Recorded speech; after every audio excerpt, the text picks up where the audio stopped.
Live in ৰিলেশ্যনটোৱে actually ইয়াত যিটো আনিব খুজিছে এইটোৱে প্ৰাইভেট ৰিলেশ্যনশ্বিপৰ ওপৰত এটা ব্যুৰক্ৰেটিক এটা আমোলাতন্ত্ৰ বহুৱাই দিব খুজিছে, যি অনবৰতে দুজন মানুহৰ প্ৰাইভেট সম্পৰ্কটো নিৰীক্ষণ কৰি থাকিব।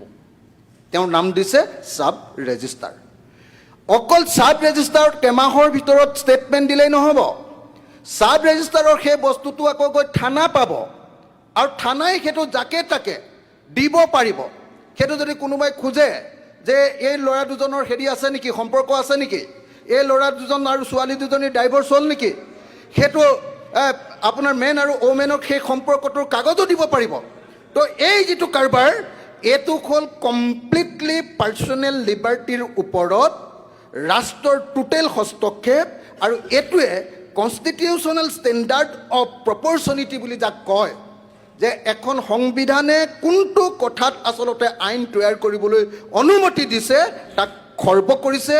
আৰু সেইকাৰণে প্ৰত্যেকজন জনা শুনা মানুহে আমাৰ এই UCCখনত থকা এই গুৰুত্বপূৰ্ণ এই কথাবিলাক বিৰোধিতা কৰাটো অত্যন্ত গুৰুত্বপূৰ্ণ কথা। ষ্টেট মনিটৰিং ঠিকে দিছে, কৈছে যে ছোৱালী আৰু ল'ৰাৰ মাজত যদি লিভ ইন ৰিলেশ্যন থাকে এমাহৰ ভিতৰত জনাব লাগিব, নজনালে 3 বছৰ জেল কি 3 মাহ জেল দিব লাগিব। তাৰ পাছত জনাবলৈ কোৱাৰ পাছতো যদি নজনায় তেতিয়াহ'লে 6 মাহৰ জেল দিব। এটা চিভিল বিষয়, ব্যক্তিগত বিষয়ৰ ওপৰত জেল, ক্ৰিমিনেল কেছ লগাব। এইটো ক'ত পৃথিৱীত কোন আইনত এইটো সংবিধানসন্মত আপোনালোকে নিজেই এবাৰ চাই লওক। এইখন ইলিগেল এক্ট আনিছে ইয়াত। আৰু আটাইতকৈ ডাঙৰ কথা, ঠিক আছে তোমালোকে কৈছা যে ল'ৰা আৰু ছোৱালী যে আছে তাৰ পূৰা মনিটৰিং আমি ৰাখিম, কিন্তু ল'ৰা আৰু ছোৱালীৰ এই যিটো মনিটৰিং ৰাখিবা, তেওঁলোকৰ ভিতৰত যদি কাজিয়া লাগে মেইনটেনেন্সৰ কি ব্যৱস্থা ৰাখিছা, ইনহেৰিটেন্সৰ কি ব্যৱস্থা ৰাখিছা, ডমেষ্টিক ভাইলেন্সৰ এই যে লিভ ইন ৰিলেশ্যনত থকা দুইটা মানুহৰ মাজত যদি কাজিয়া হয় তেওঁলোকৰ ওপৰত কেনেকুৱা ধৰণৰ একশ্যন হ'ব, প্ৰপাৰ্টিৰ ওপৰত কি ব্যৱস্থা হ'ব, এই কথাবিলাক কিয় নিলিখিলা?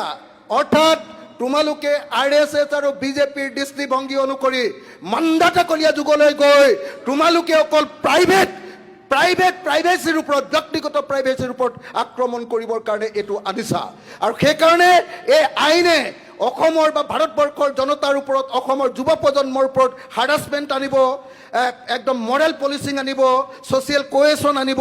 আৰু সেইকাৰণে মই ভাবোঁ যে এই আইনখন আমাৰ সংবিধানৰ বাহিৰত গুচি গৈছে। কনষ্টিটিউশ্যনেল